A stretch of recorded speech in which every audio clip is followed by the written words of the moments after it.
David. He's the lawyer for Bamban Tarlac. Mayor Alice Guo. So thank you for joining the StoryCon, Attorney David. Thank you. Good afternoon. I'm Good afternoon, Attorney. Good Good afternoon. afternoon, Attorney. So ang ano natin, good afternoon. So before magtanong yung dalawang kasama ko, Attorney, tanungin ko lang kung kamusta ang inyong munang kliyente at ang kanyang mga paghahanda sa mga susunod na mga hearing. Well, siyempre kung kukumustahin, siyempre hindi okay sa dami ng mga problema na maharap sa kanya ngayon. Saka ang dami ng mga banat na kanya sa social media. Pero hopefully nakakaya naman niya.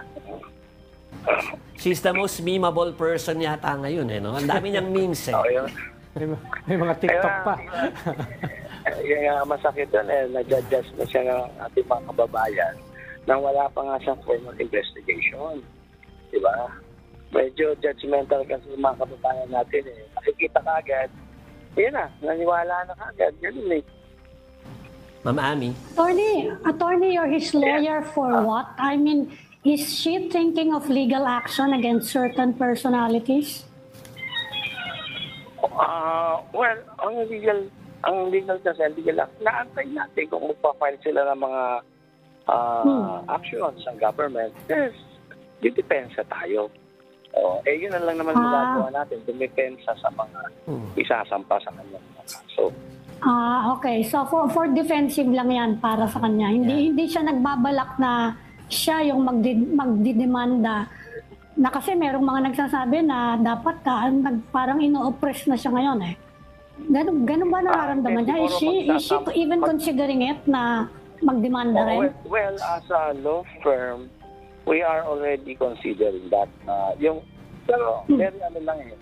Yung grabe lang, may kapatid daw siya, kung sino man yun, na nagsasalita, at yung teacher daw niya, that's foul na, di ba? You assume a personality, you assume somebody to be you, na hindi naman ikaw, di ba? Para lang ma-defame mo yung tao. I think that's too much, no? Siguro, so accurate, Attorney, na sabihin na she is considering legal action against certain persons. Yung mga ganong mga klaseng atake, below the belt na yun. Sabihin mo, sasabihin mo, tatay, anak mo, kapatid mo to, etc. Hindi yung totoo yun. Maganda, total, meron naman Senate investigation. Ipatawag yan para mga DNA. At kung nagsisinungaling, yun ang content natin. Di ba? Kiniklaim nila, kapatid sila, patawag sila. Yun ang dapat istilahan, di ba? Kasi, when you malign the reputation of someone, kahit ba naakusahan yan, hindi naman siguro fair yun dahil di pa naman siya naharap sa husgado para mapatunayan yung kanyang kamalian, di ba? Attorney, hindi ko nasubaybayan yung mahabang iba't ibang kabanata sa... That was 8 hearings with 2 Alice Gopher for sa Senado, attendance. Pero may ilan akong napanood at napanood ko rin yung interview niya kay Karen Davila. Yung isang malinaw doon, isang konkreto na nanggaling mismo kay Mayor Alice Guo ay siya ay anak ng isang kasambahay. No? Yun yung isang nanggaling mismo sa kanya. Pero nanggaling din sa inyo na yung kanyang birth certificate ay iba yung nakasulat. Ang nakasulat doon ay kasal yung kanyang parents at may dalawa siyang kapatid. Hindi ba magkakaroon yan ng legal problems? Hindi ba yan falsification ng mga documents? Kasi ang anak niya, anak siya ng katulong ng kanyang ama, di ba? Pero yung birth certificate, ang question, sino ba ang nag-submit doon? Hindi naman siya nag-submit. Wala siyang participation doon sa birth certificate. So, paano siya magkakaroon ng criminal liability doon? In fact, ang dami natin Pilipino na kababayan na walang birth certificate. Ako nga nung kumuha ako ng abogasyan, wala pala akong birth certificate. At saka lang ako kumuha dahil kailangan sa pag-enroll ng law. That I was already past 20 at that time. So, ibig sabihin, hindi ako Pilipino because wala akong birth certificate. Hindi naman kasi basis yun para sabihin mo hindi ka Pilipino. Ngayon, kung mayroong problema, irregularity yung kanyang birth certificate, hanapin natin sino may cause doon. Definitely hindi siya yun dahil hindi naman siya informant doon So attorney, accurate din sabihin that she will be seeking re-election in 2025 kasi sinasabi baka siya ma-disqualified because of all these questions about her citizenship. And dyan na nga, nililink siya dyan sa mga pogo. Pero tuloy pa rin yung balak na hindi siya maback Nasa out. Comelec yan Comelec yan. Pero definitely she will be running for a re-election. And nakita ko naman sa Bamban kung marami rin naman siya sumusuporta talaga sa kanya doon. Marami kasi nagbago sa Bamban mula na maglano siya maupo siya rin. Let's face it, kung manalo siya, talaga mahal siya ng mga kababayan natin despite all these irregularities na in-claim ng ating Senate investigation.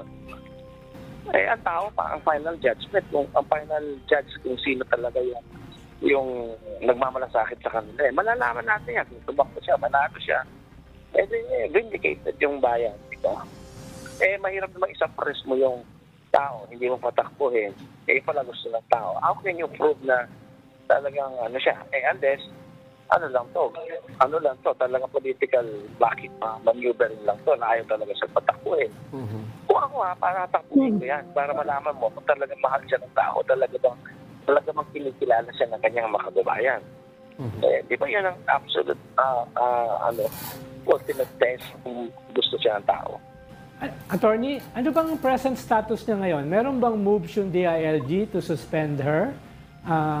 Anong kanya ngayon? Anong legal status niya ngayon? Dahil maraming lumalabas na mga balita. Ano ba yung tumitinig? May mga ugong-ugong. Wala pa naman kami officially natatanggap ng mga formal complaints or formal documents. So, as a lawyer, I cannot comment on the matter. No? Yeah. Attorney David. Pero attorney, tuloy-tuloy naman yung kanyang she will cooperate with the Senate kasi mag-executive session I think next week at ang magiging topic daw ay money laundering They are investigating possible links niya with money laundering sa China. Maganda nga yung executive session para secret, para private. Hindi. Kasi ang problema kasi yung open public hearing, pick up lang naman ng mga social media. At the end, masyadong na-bibilify yung pangalan ng tao. Sa totoo lang, wala pa namang accusation sa kanya in the court of law. It's resource person lang. Diba? So, pero yung tao, ginadjudge na siya. Para hindi naman fair yun. Kasi lahat naman tayo naman natin mangyari sa atin yung ganun. Diba? Attorney David, kanina you told Ma'am Ami na yung yung role ninyo ay parang protective just in case lang na nasampahan nga ng kaso o may mga maging reklamo for your client pero kasi malaking issue doon sa at least dalawang televised na hearing na yun na nandoon ng inyong kliyente na parang nasabi na nga ni Senator Lona Legar na parang robot. Who's advising her ba doon sa mga legal na pwede niyang sabihin pag nakaupo sa doon bilang testigo o kaya ay... or hindi sinasabi. Or ano hindi sinasabi? Ang sinasabi nila parang robot sumagot kasi yung tanong naman paulit-ulit. 4 na oras, 5 oras na dalawang session. Yung mga tanong, gano'n din naman siyempre yung sagot mo, gano'n din. Magiging paulit-ulit kasi yung mga nagtatanong, hindi naman sila sabay-sabay na nakaupo. Darating yung isa, aalis, nagtanong na to, darating yung isa, nagtanong na to, paulit-ulit yung mga inquiries So, ang sagot, ulit-ulit din. Hindi naman pwedeng sinagot mo doon sa isa, iba. Sinagot mo kay Senator, iba. Hindi pwede yun. Kaya ganun talaga yung outcome ng kanyang sagot. Hindi pwede magbago kasi yung tanong pareho. Describe your childhood. Naman, kung ako naman yan, describe ko, kung naalala ko na nasa farm ako, hindi ako nag-aaral. Sabi ko, nag-aalaga ako ng baboy. Gano'n naman. Nag-aalaga ako ng baboy. Papaanak ako ng baboy. Yun nga. Yun talaga yung naalala yan. Magagawa natin doon. Pag binago niya yung sagot niya, nagsisinungaling na siya. There's a plan to call the father of Mayor Alice Go, Attorney David. Magiging kasama ba sa coverage yun ng protective or ibang lawyering up ang mangyayari doon? Alam mo, ako sa totoo lang, mas gusto ko patawag nila lahat yan. Para maliwanagan. Mas gusto ko nga patawag nila yung nanay niya. Kung yung nanay niya, ito narinig na Pilipinas, kung mahal mo yung anak mo, lumabas ka. Kasi hindi na ganyan yung anak mo, ikaw lang makakapagsabi na anak mo yan. Tsaka kung wala na siya, naniniwala naman ako sa siyensya na pwede namang ma-DNA yung kung saan man yung remains niya at malalaman natin na para, alam mo ako, I always go for the truth eh. Hindi yung kung ano yung popular o kung ano yung gustong marinig ng tao. Ang gusto ko, totoo. Attorney, si Senator Sherwin Gatchalian, gustong ipatanggal si Mayor sa Nationalist People's Coalition. Nabalitaan na ba niya yon? And anong magiging move niya kung sakasakaling matuloy yon?